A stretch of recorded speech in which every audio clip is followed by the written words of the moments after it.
Your show, your music, your love. We are back again with Robert Coxon in your favorite show, Star Darbar. Please tell us about your musical journey. Our viewers are really excited to know about the budding Robert, how he became the maestro Robert Coxon. And it is really immensely our pleasure that we have you, Robert, with us tonight. Wow. Well, I've explained a lot about the early part of getting into the music and getting into writing this type of music. And, you know, a lot of young composers, a lot of composers have asked me, how come you're so successful? How come you sold, I don't know, 600,000 albums in what we call a niche market? And the thing I tell them is, there's two things going on there. First of all, I never wrote the music to make the money. The whole point was, if I write this, I'll make a lot of money. No. If I write this, it'll help a lot of people. Otherwise, you're putting the cart before the horse. And when you help a lot of people, you're divinely blessed. The universe takes care of you. The other thing that I tell musicians, when you're writing music, the magic is not in the notes. It's the pure intent. What is your intent when you write the music? Because that comes through. That's what is behind the notes. That's the energy there.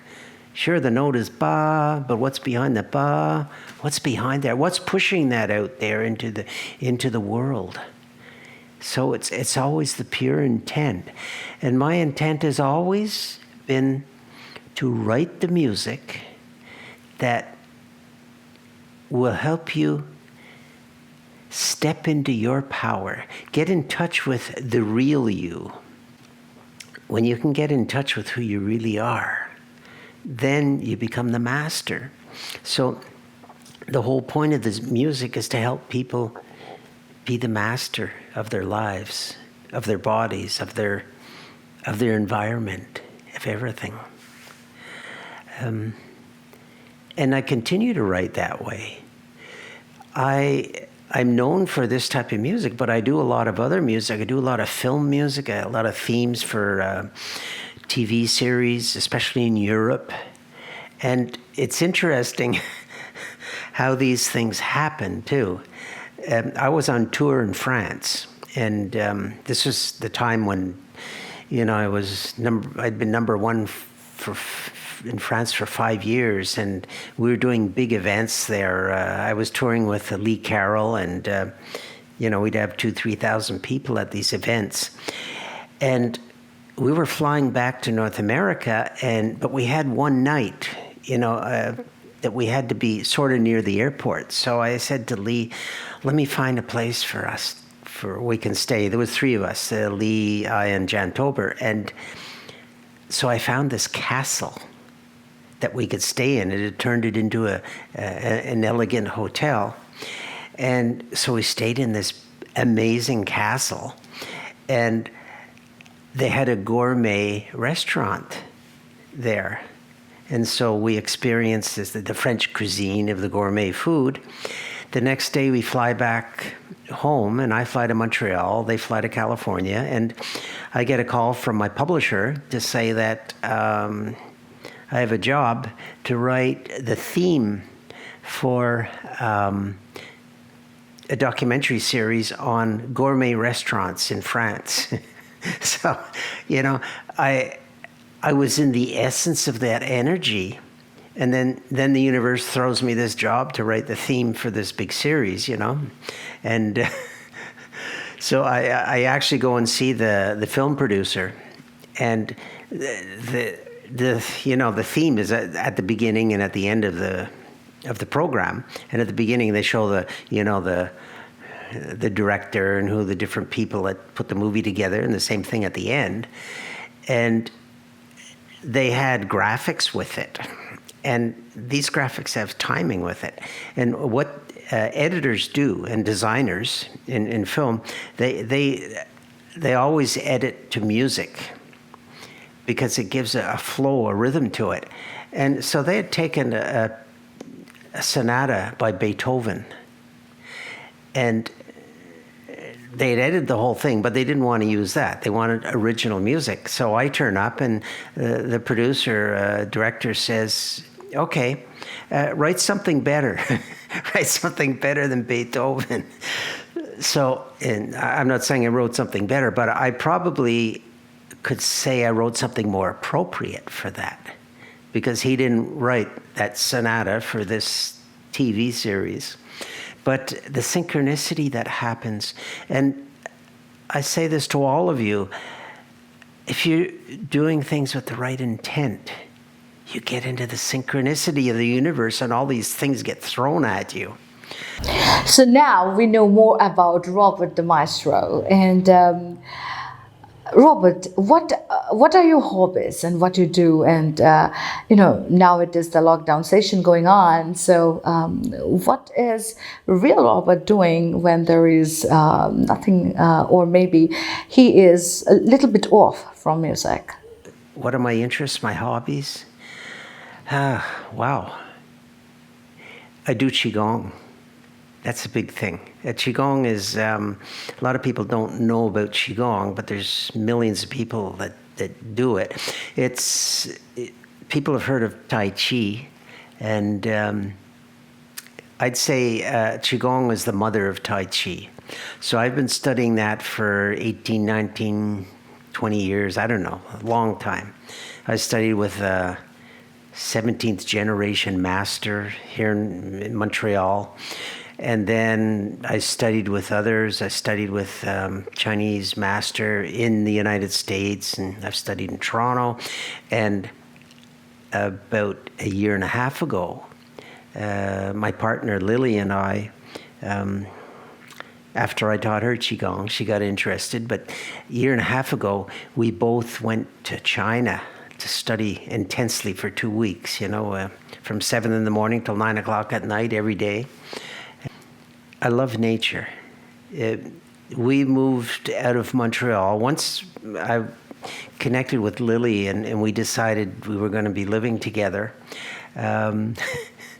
she came to my place in Montreal and she said, I can't live here. You have half a tree outside. I need nature. So magically, we ended up at the right place. We live about an hour outside of the city, on top of a mountain, and we go out the back door, and the forest is there. And I love connecting with nature, and I hug trees. I get so much information through the trees, just putting my third eye on the tree and hugging the tree, and connecting to the point where you feel the frequencies, the 3 frequencies in the tree of the different, pulses. Very, very slow, low one, and then a middle one, and then there's a higher one, a waving one. And the information comes through because they're connected into Mother Earth and their antennas out into the universe. What better way to connect for the wisdom? So I love doing that, and I have a place further north than Montreal from here. I have a house in the mountains on a lake with a beach, and I have 2 canoes there. So go out in the canoe, late in the evening and just connect, and it's so sacred. It's sacred, yeah. So those are the main things we do. And I love cooking. I love gourmet cooking. The past couple of years, I've been using lots of curry and things and creating new dishes and creating Oriental dishes. And now my partner's Mexican, so into creating Mexican dishes. And I love traveling. Of course, we travel a lot. I've been in, I think I've been in like 43 countries, and I've probably performed in almost all of them. and faraway places, Eastern Russia, Vladivostok, Kazakhstan, where we were honored by the tribal leaders there with a feast.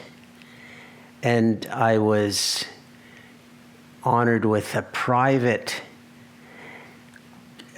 concert by the woman who's the court musician for the president of the country.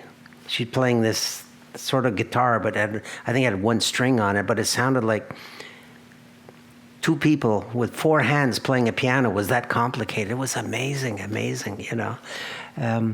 I've been all over the world, and I tend to write pieces of music for the countries I go to. So when first time I went to Argentina, before I went there, I woke up 3 days before. I have to write a tango. So I wrote this tango and orchestrated and recorded the background parts for it. And I went there, hired 2 professional tango dancers, and that was part of the performance, to honor the people from this country. And I've done that for Russia. I've done it for many countries. And I love that. I love, and the surprising thing, if you have the right intent, you can, even if you've never written a tango in your life, you can write the perfect tango. Yes, let it happen. You can always do the perfect thing, and just open up and let it happen. Let it come through. In this question, my viewers want to know more about your albums and how you have conceived the ideas to make them. I want to name a few because these are the very famous ones that we got from you. The first one is Prelude to Infinity, then The Silent Path, The Silence Within, Beyond Dreaming, The Inner Voyage, The Infinite Essence of Life, and of course, The Goddess, The Power of Women. Which one of this is your personal favorite? They all mean a lot to me. They all mean something to me because they all represent different shifts in my life too. I write the music to help the people, but realizing that it's also there to help me. Yeah, it's just, the music heals me too. The first one,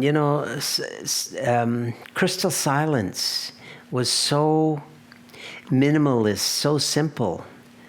So that's important because that was the beginning. That was the very beginning. But I've seen so many things happen with them.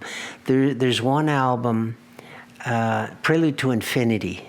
There's a piece on there that is everybody's favorite piece. If you go to YouTube and see, the amount of views on it, that's one of the favorite pieces. And it's called a piece called Coming Home.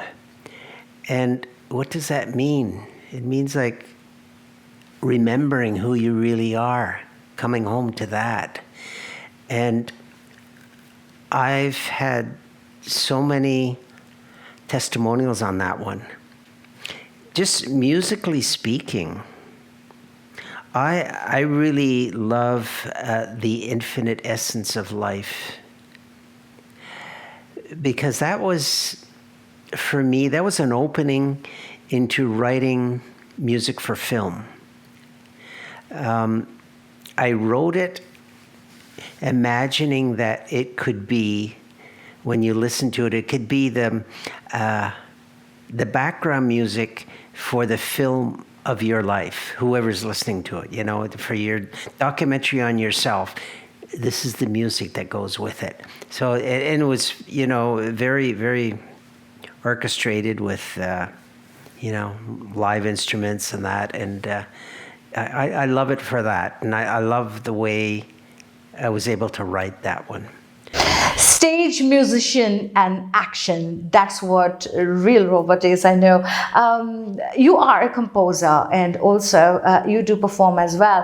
So let us know that how you interact with your audiences. I know that they are vast, they are everywhere, they love you. And if you have any special story that you want to share with my viewers, or I can say now that our viewers, that will be really wonderful. Any interesting story that you think that you can share about your concerts? I love it.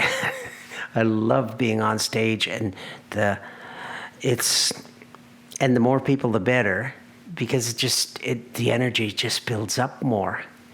But one thing that happens, and the person that I have toured with a lot, Lee Carroll, has gotten up on stage and said, we do a lot of conferences together where I do a concert and then there's other conference things and I play for the conference parts, and there's meditations and channelings and all those things. And Lee Carroll has often gotten up and said that it's really interesting that at these events, because most of the healings, the actual real healings, happen when Robert's playing the music. Yeah.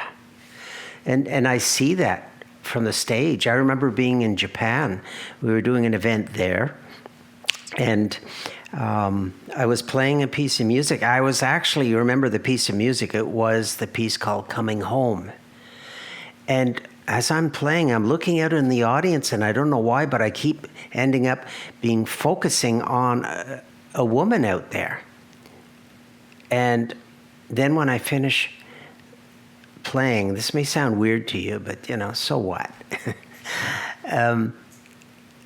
I get up, and my translator comes over to me and to walk me down the aisle past the people, and because there wasn't a backstage at this place, and to the back, to sign autographs or whatever.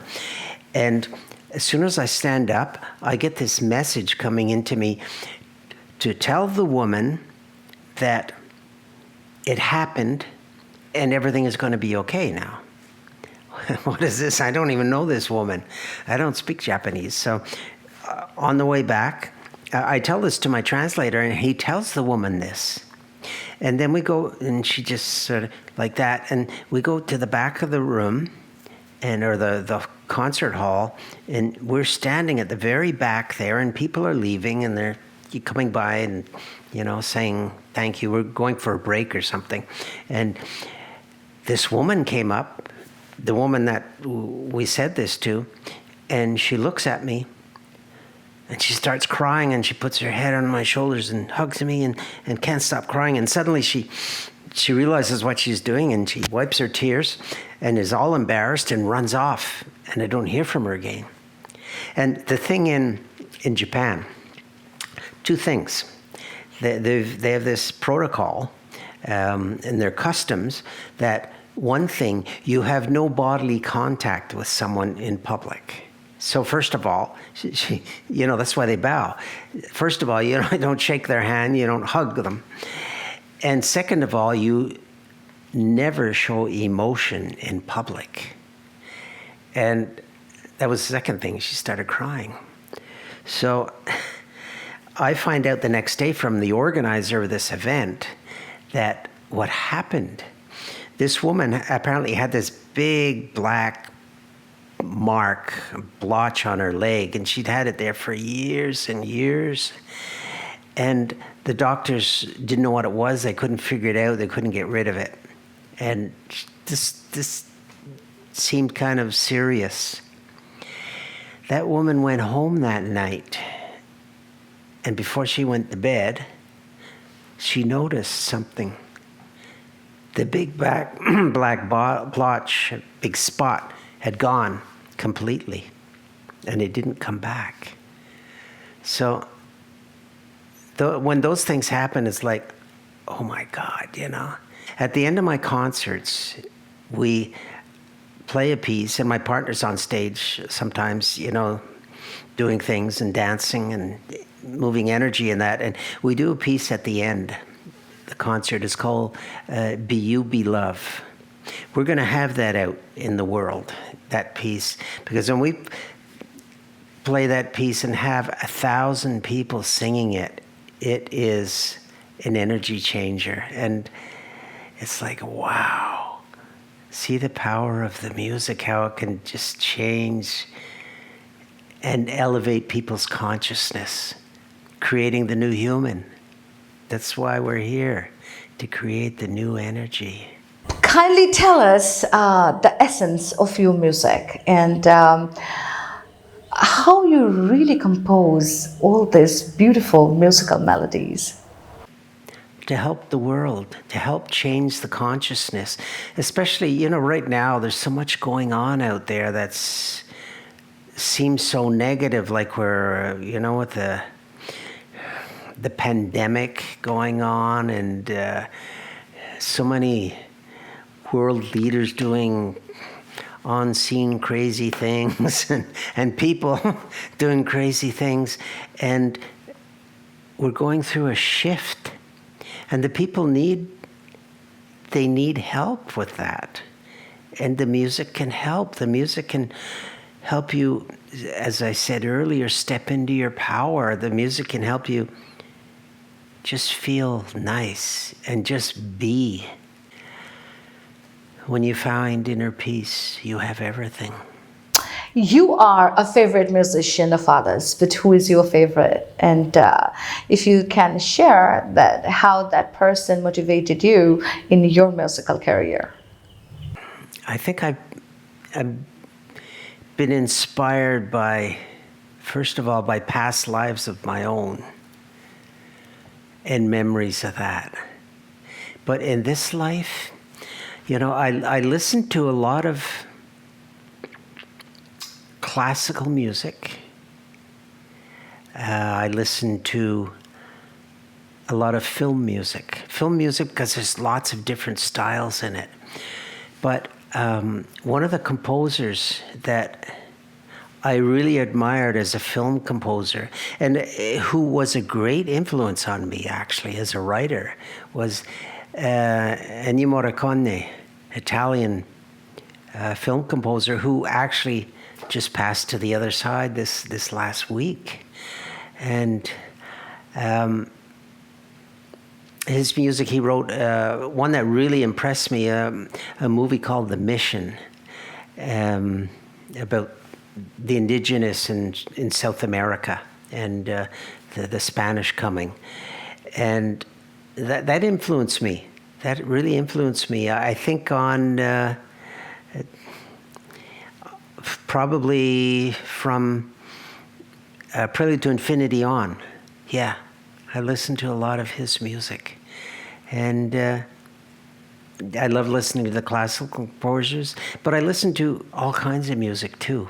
And I love playing all kinds of music. I've played in so many different kinds of bands. I played German Bavarian music when I was a student. I played mariachi, Mexican music. I played in Latin American groups, Cuban-style music. I actually, when I was first performing concerts with this type of music, I was doing them with a tabla player, and I loved that. Yeah, tablas. He was so versatile. He was from here, but he had studied for 5 years in India, and we had a guitouin. We just had a great time, on stage. It was beautiful, very beautiful.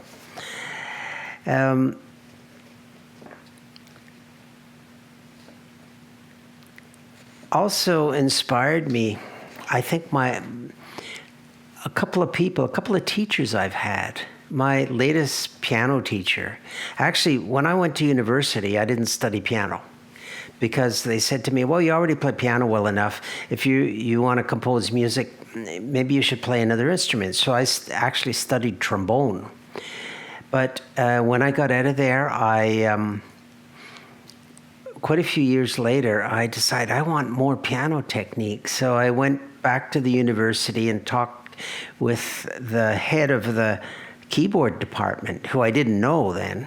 And they had the secretary at the music school suggested I talk with the head of the piano department, and I went and talked with her because she was going to be able to find a teacher for me. And so I sat down and played for her, and she says, "I want to be your teacher." And she was a great influence on me of encouraging me to bring through the music. I would go and study at her house. She had this big, gigantic living room with 2 gigantic grand pianos in there. And when I'd go there for my lessons, she'd have me go in the room, and she wouldn't come in for a while. She just says, warm up, and do some scales of that. But that's not really what she really had me doing. I did some scales, and then I just started bringing through music. And she'd come in the room amazed and say, "Robert, you never studied that composer, but you're playing his music. You don't know anything about this composer, but you're playing his music." And I found out later, from critiques about her, because she had been a famous concert pianist. And when she would play Beethoven, as an example, she played it very differently than everyone else, as if Beethoven was playing through her.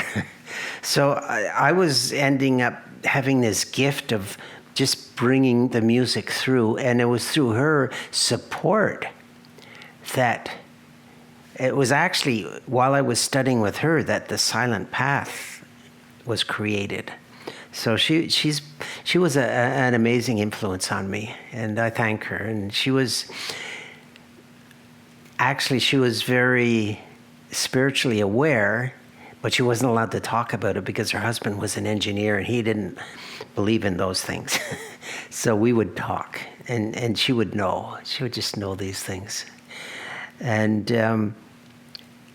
I had another teacher who I studied with. He taught me, writing film music, arranging, composing, and that after I got out of university. He taught me the real stuff, and we were great friends. We were really great friends. He was a big influence on me. So those people also, very important to me. We are going to be back next week with more Robert Coxon. Don't go away.